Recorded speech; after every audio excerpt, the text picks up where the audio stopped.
உங்களுக்கு தான். ஆமா, பார்த்துக்குங்க. கூட்டணி தரணும், அந்த கூட்டணிக்கு நீங்க ஃபைட் பண்ணி எப்படியாவது நம்மளும் எம்எல்ஏ ஆகணும், நீங்க ஆகணும் முடிவு பண்ணா போதும், ஆயிடுவீங்க. அதனால உறுதியா சொல்றேன், 2026 நம்மளுடைய ஆட்சி இங்க அமைத்தே தீரும். இப்ப இவங்க என்ன ஏமாத்துறாங்க இங்க தமிழ்நாட்டில்? தலைகுனிய விட மாட்டேன், தமிழகத்தை தலைகுனிய விட மாட்டேன் சொல்றது யாரு? டெய்லி தலைகுனியக்கூடிய முதல்வர் ஸ்டாலின் அவர்கள். எப்ப நான் ஒரே ஒரு விஷயம் கேட்கிறேன், ஒரே ஒரு இடி ரைடு தான் அடிச்சோம், நாங்க ஒண்ணுதான் அடிச்சோம், ஒரு இடி ரைடு தான் அடிச்சோம். உலகத்திலேயே நான் பார்த்ததில்ல வெள்ளக்கொடையை பிடிச்சிட்டு பிரதமரை வரவேற்கிறதுக்கு இதே முதல்வர் ஸ்டாலின் அவர்கள் கருப்பு பலூன் விட்டு கோ பேக் மோடின்னு சொன்ன இதே ஸ்டாலின் அவர்கள் ஒரு இடி ரைடு தான் அடிச்சோம், ஒண்ணுதான் பாஸ். வெள்ளக்கொடையை பிடிச்சிக்கிட்டு ஐயா நாங்க வெள்ளக்கொடை வெள்ளக்கொடி எல்லாம் ஒண்ணுதான், நாங்க சமாதானம் ஆயிட்டோம், நீங்க என்ன சொன்னாலும் கேட்டுக்கிறோம்னு சொல்லி நின்றவங்க தான் இந்த திராணியற்ற அரசாங்கத்தை நடத்தி கொண்டிருக்கக்கூடிய திராணியற்ற முதல்வர் திரு ஸ்டாலின் அவர்கள். அவருக்கு இங்க ஒரு அவரே தளபதி, அவருக்கு ஒரு தளபதி இருக்கிறார். இங்க யாரு? ஏவா வேலு.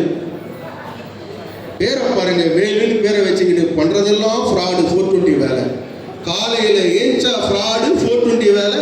அந்த மணலை கொள்ளடிக்கணும், இந்த காலேஜை கொள்ளடிக்கணும், இவங்கிட்ட ஆட்டைய போடணும், அந்த டெண்டரை லாக் பண்ணணும், அவங்கிட்ட 300 கோடியை வாங்கணும், இவங்கிட்ட 400 கோடி அடிக்கணும். இதே வேலை தான் ஏவா வேலு.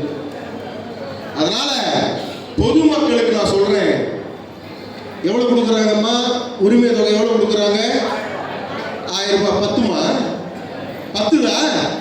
அம்மா எனக்கு கேட்கல, ஸ்டாலின் கேட்க வேண்டாமா? 1000 ரூபாய் பத்துமா உங்களுக்கு? நம்ம பத்தல, நல்ல வீடியோ கேட்கணும். அப்ப அதுக்கு மேல தேவைப்படுது. அது யார் வந்தா கொடுப்பாங்க? அதிமுக தலைமையிலான என்டிஏ கூட்டணி ஆட்சி வந்தா உங்களுக்கு நீங்க எதிர்பார்க்க முடியாத சில நிலவெல்லாம் உங்களுக்கு நடக்க போகுது. இவங்க ஊரை ஏமாத்துறாங்க, நாங்க மக்கள் பணியை செய்யறோம். உங்களுக்கு உதாரணத்துக்கு சொல்றேன், ஆந்திர பிரதேஷ், ஆந்திரா மாநிலம் பக்கம் தானே, இங்கிருந்து பக்கம் தானே, இந்த ராணிப்பேட்டை இதெல்லாம் பக்கம் தானே, இங்க பக்கம் தானே, ஆந்திரால இது ஆந்திரா, திருப்பதி எல்லாம் பக்கம் தானே. இதுக்கு முன்னாடி அங்க நம்ம அரசாங்கம் இல்லை, ஆனா இப்ப நம்ம அரசாங்கம் இருக்கு. என்டிஏ கூட்டணி சந்திரபாபு நாயுடு ஆட்சியில் இருக்க ஒரு குடும்பத்துக்கு மாசத்துக்கு 7000 ரூபாய் அளவிலான பொருட்கள் காசு போயிட்டு இருக்கா இல்லையா?